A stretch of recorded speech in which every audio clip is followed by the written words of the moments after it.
In today's video, we're going to look at 4 learning strategies that you can use to speed up the pace at which you learn the game of Flesh and Blood. So in my career as both a physical therapist, but also the head of education at an esports organization, I've applied these concepts to help students learn complex concepts that they actually need to improve at the game, at both at a high level, but also at the beginner levels. So let's get into it. The first tip here is to accept that everything will be chaos and confusion to start with. Accept that you won't be able to keep track of everything. Accept that you won't be able to make sense of it all to start with. I remember when I was studying for physical therapy and we had to learn all these complex concepts like anatomy and physiology.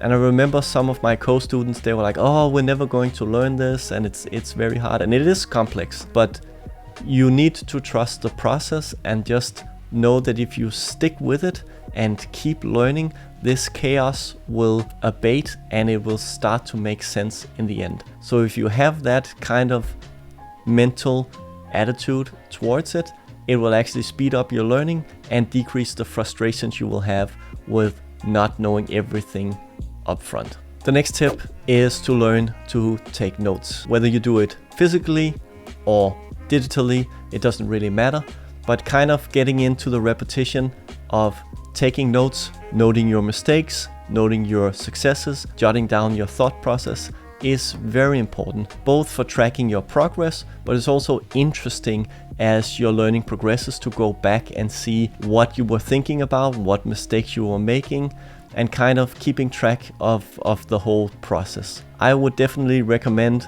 using like a little journal or keeping notes on a computer, because it will help you cement the learnings that you are doing in the initial phases of this process.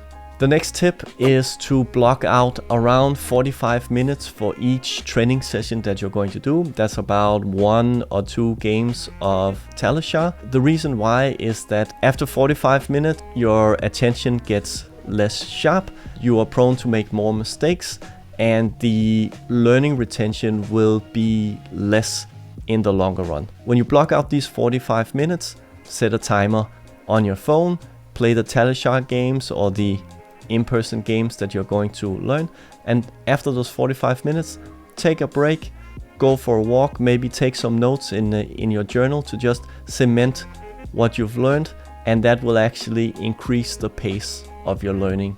The last tip in this video is to get good at asking questions.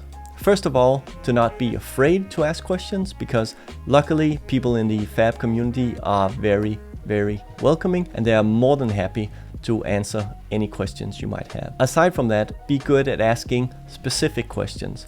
So for example, when you lose a game, ask the question, is there anything specific I did wrong that I should maybe change for the next time I'm playing Dash? Is there any specific line that I chose here that actually contributed to my loss? When you ask specific questions, you will get specific answers, and this will help you formulate goals or things to experiment with, lines to play during the next practice session that you actually have. So asking specific questions will speed up your learning and make you master the game of Flesh and Blood much faster. So that's it for this video. I hope you found these tips useful, and I hope you apply them to actually learn more and faster. If I forgot anything, or if there are any concepts you use to actually speed up your learning, please leave them in the comments. I'd love to know. But as usual, leave a like, hit the subscribe button. I'll see you guys in the next video.